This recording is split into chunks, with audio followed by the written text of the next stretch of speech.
Global silver refining capacity is running at 97% utilization.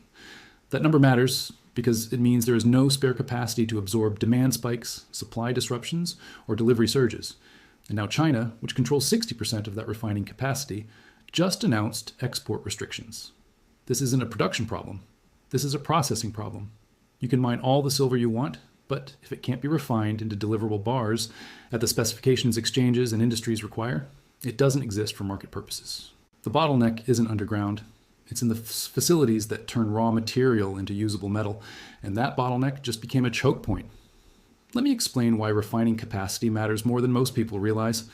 Silver doesn't come out of the ground in the form that exchanges, industries, or investors need. It comes up mixed with other metals, in concentrates that require processing, or as a byproduct of mining other commodities. Refining is the process that takes that raw material and produces the standardized bars, specific purities, and certified formats that the market actually trades and uses. Without refining capacity, mined silver is economically useless. It can't be delivered against futures contracts. It can't be used in industrial applications that require precise specifications. It can't be turned into coins or bars for investment. The refining step is what transforms potential supply into actual supply. And when refining capacity maxes out, potential supply becomes irrelevant. Here's the current situation. Global refining capacity is estimated at roughly 30,000 tons per year. Actual refined output is running at approximately 29,000 tons. That's 97% utilization. In manufacturing and processing industries, anything above 90% is considered effectively full. The remaining 3% is absorbed by maintenance, unexpected downtime, quality issues, and normal operational variance. That 3% buffer is all that stands between the system functioning normally and the system breaking visibly. And it's disappearing. Demand for refined silver is rising across multiple categories simultaneously. Industrial applications are accelerating as electrification and renewable energy mandates take effect. Investment demand is increasing as inflation concerns persist and precious metals regain attention. Strategic stockpiling by governments and institutions is adding baseline demand that didn't exist 5 years ago. All of this incremental demand is hitting a refining system that has no room to expand output in the short term. Building new refining capacity takes years. It requires massive capital investment, environmental permitting, technical expertise, and integration into existing supply chains. You can't just flip a switch and add capacity when prices spike or demand surges. The lead time is measured in years, not months. This is where China's role becomes critical. China doesn't just refine silver for its own market. It refines silver for the world. Approximately 60% of global refining capacity is located in China.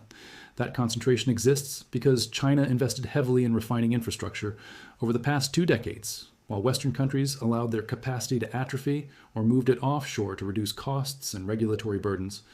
The result is a global supply chain that is structurally dependent on Chinese refining capacity to convert mined silver into usable metal.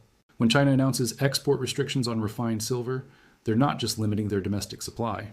They're limiting the world's ability to access refined metal regardless of where it was originally mined. Here's how the export restrictions work in practice. They don't ban all exports. They introduce licensing requirements, quotas, administrative delays, and discretionary approvals that create friction and uncertainty. Buyers outside China can still theoretically access Chinese refined silver, but the process becomes slower, more expensive, and less reliable.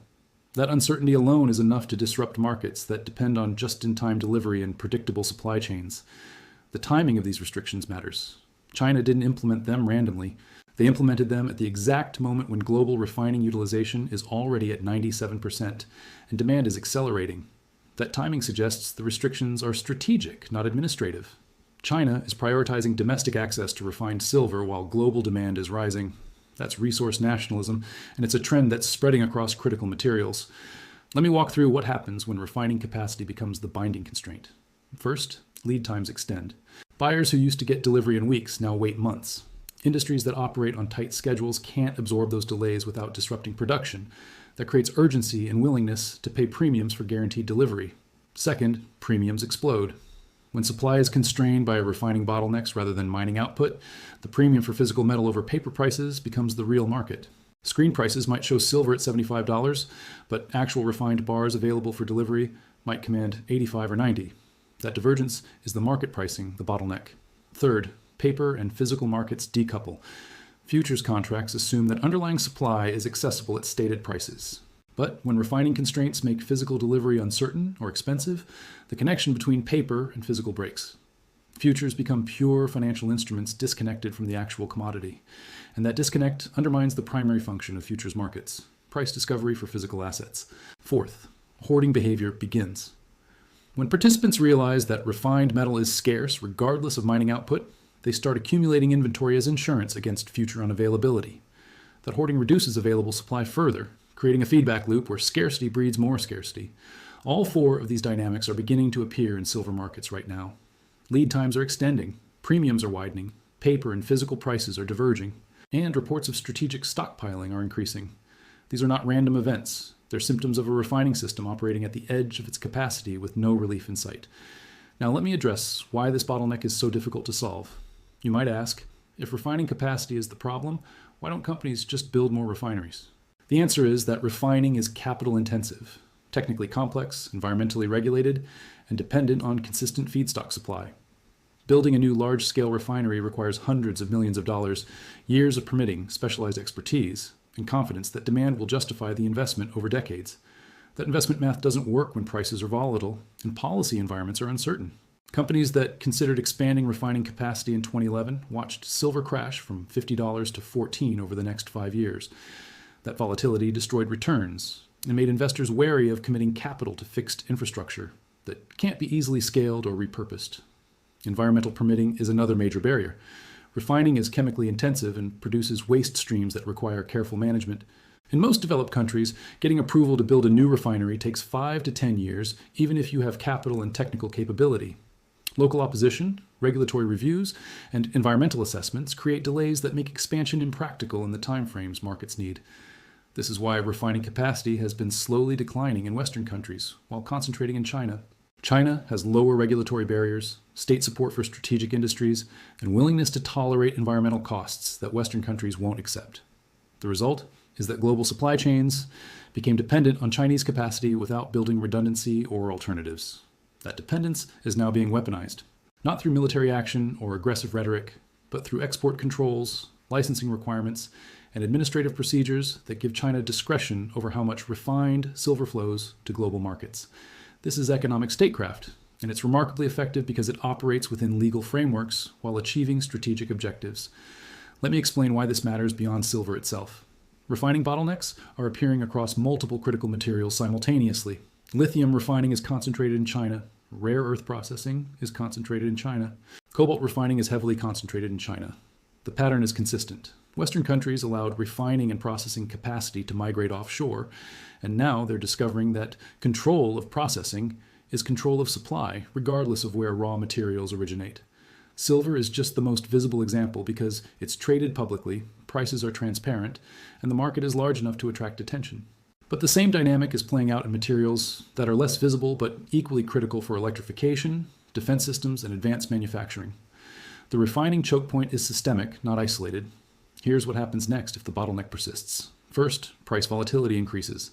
When supply is constrained by processing rather than geology, small changes in demand create disproportionate price movements. Markets that used to absorb demand fluctuations through inventory buffers or capacity expansion can no longer do either. Volatility becomes structural rather than cyclical. Second, substitution accelerates. Industries that use silver explore whether they can use alternative materials that aren't constrained by refining bottlenecks. Sometimes substitution works. More often, it doesn't because silver's physical properties are difficult to replicate. But the search for alternatives intensifies regardless, creating uncertainty about long-term demand. Third, strategic stockpiling increases. Governments and large institutions recognize that refining constraints create supply vulnerability. They respond by building strategic reserves, securing long-term supply contracts, and investing in domestic refining capacity. All of that behavior tightens available supply further in the near term, even as it addresses long-term risk. Fourth, geopolitical tension rises. When one country controls the majority of refining capacity for a critical material, other countries view that as a strategic vulnerability. Trade disputes intensify. Export controls spread. The material itself becomes a tool of foreign policy, and markets caught in the middle face uncertainty that has nothing to do with supply and demand fundamentals. Silver is entering this phase right now. The 97% capacity utilization isn't a temporary spike. It's the new normal until either demand falls or capacity expands, and neither of those outcomes looks likely in the near term. Demand is being driven by structural trends like electrification and solar deployment that aren't reversing.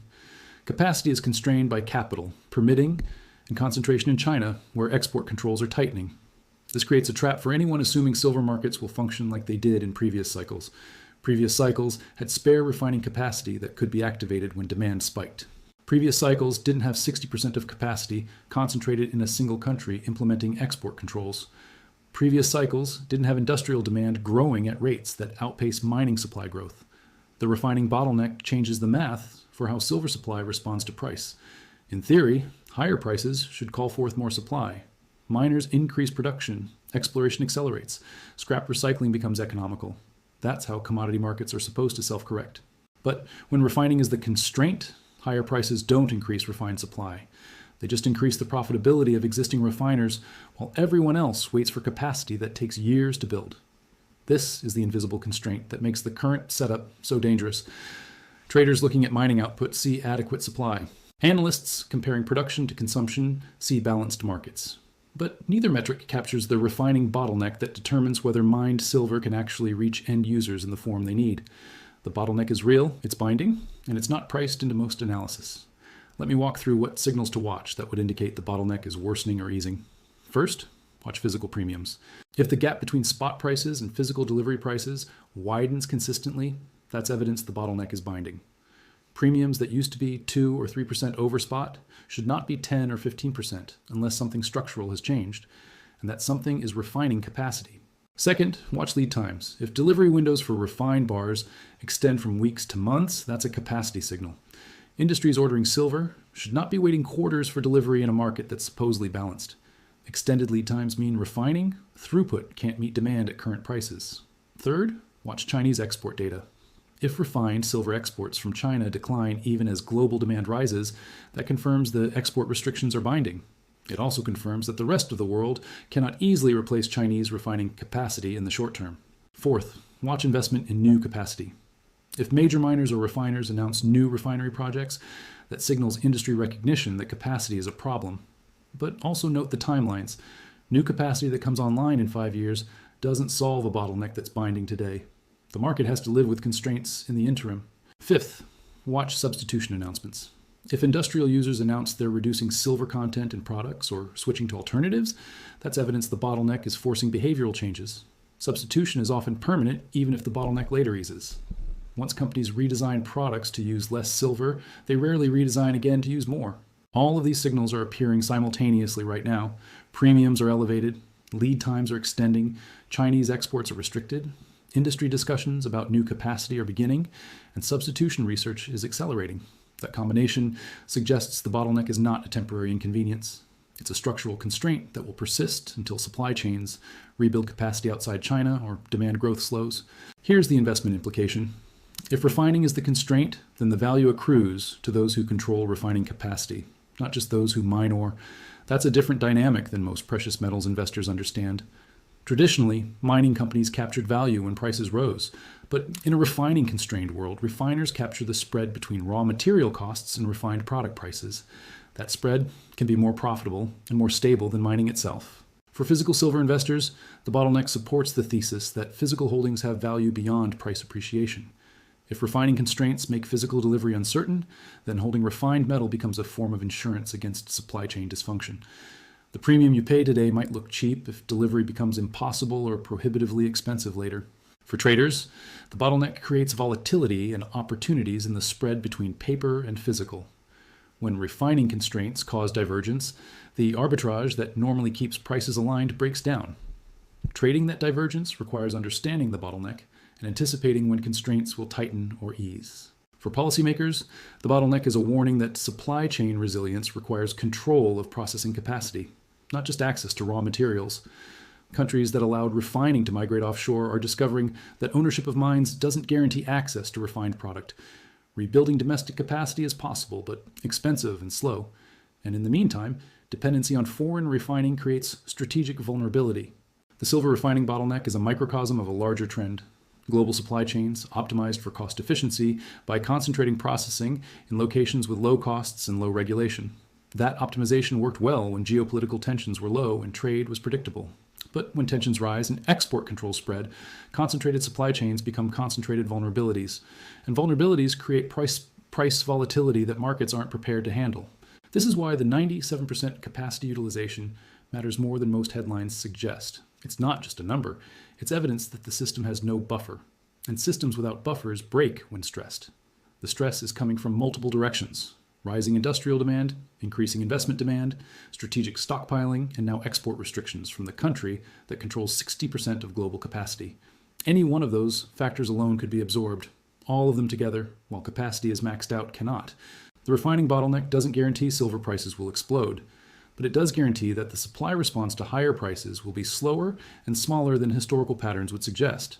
That changes the dynamics of how markets clear. Instead of a supply increasing to meet demand, demand must be rationed through higher prices and longer wait times. That's a recipe for sustained price elevation and persistent physical premiums over paper prices.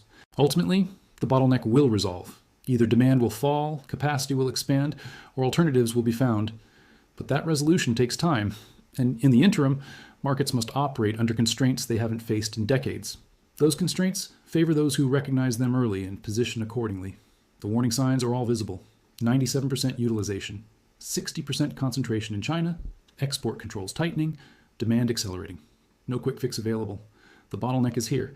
The question is whether participants adjust to it before it forces adjustment on them.